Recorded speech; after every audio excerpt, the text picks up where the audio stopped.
अस्सलाम वालेकुम। So in this video we will discuss about the collateral circulation. हम collateral circulation को देखेंगे around the shoulder. Collateral circulation में कौन कौन सी आर्टरीज इन्वॉल्व होती है, और अराउंड द एल्बो जो कोलेट्रल सर्कुलेशन होती है उसमें कौन कौन सी आर्टरीज इन्वॉल्व होती है। अराउंड द शोल्डर अगर हम देखें तो transverse cervical artery which is the branch of thyrocervical trunk, और थायरो सर्वाइकल ट्रंक इसकी ब्रांच होती है सबक्लेवियन आर्टरी की ब्रांच होती है। नेक्स्ट सुप्रा स्केपुलर आर्टरी और सब scapular artery. Supra scapular artery again the branch of thyrocervical trunk which is the branch of subclavian artery, whereas the subscapular artery is the branch of axillary artery। तो ये तीनों arteries transverse cervical artery, suprascapular artery और subscapular artery. Transverse cervical artery, suprascapular artery और subscapular artery are involve in collateral circulation around the shoulders. ठीक है। Second is collateral circulation around the elbow. Around the elbow जो collateral circulation हो रही होती है उसमें हमारे पास मेनली दो आर्टरीज जो होती हैं उनकी ब्रांचेज इन्वॉल्व होती हैं। ब्रेकियल आर्टरी की ब्रांचेज होती हैं और प्रोफंडा ब्रेकियल आर्टरी की ब्रांचेज होती हैं। ब्रेकियल आर्टरी की जो ब्रांच है उसमें सुपीरियर अल्नर कोलेट्रल आर्टरी जो होती है वो एनास्टोमोस करती है with posterior ulnar recurrent artery. ठीक है। सुपीरियर अल्नर कोलेट्रल आर्टरी किसकी ब्रांच है? ब्रेकियल आर्टरी की ब्रांच है, और वो एनास्टोमोस करती है with posterior ulnar recurrent artery which is branch of ulnar artery.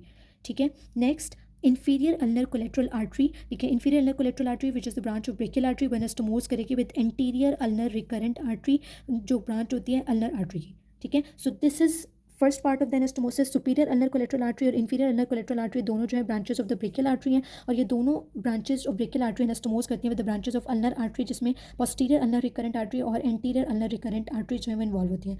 जो सेकंड पेयर है उसमें हमारे पास आ जाती हैं branches of the profunda brachial artery, ठीक है, with the branches of the radial artery and the posterior interosseous artery. तो मिडिल कोलेट्रल आर्टरी एनास्टोमोस करती है with interosseous recurrent artery, that is the branch of posterior interosseous artery. ठीक है। Middle collateral artery anastomose करेगी with interosseous recurrent artery, और radial collateral artery anastomose करती है with the radial recurrent artery. Radial collateral artery किसकी branch है? Profunda brachial artery की branch है, वो एनास्टोमोस करती है with the radial recurrent artery जो किसकी ब्रांच है? रेडियल आर्टरी की ब्रांच है। So this is all about the anastomosis around the elbow joint. अब हम इसको मजीद क्लियर करेंगे with the help of a diagram. So in this diagram you can see that पहले हम डिस्कस करेंगे एनास्टोमोसिस, ठीक है, around the scapula. Anastomosis around the scapula में हमारे पास कौन कौन सी आर्टरीज थी? तीन आर्टरीज थी। This is transverse cervical artery, branch of thyrocervical trunk, that is a branch of subclavian artery. Suprascapular artery again branch of thyrocervical trunk, ठीक है, that is a branch of subclavian artery. दो arteries आगे subclavian artery की branches.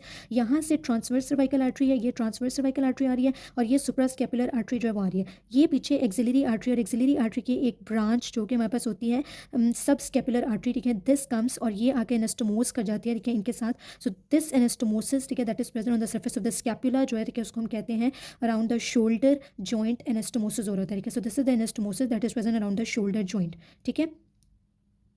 Okay, thank you very much.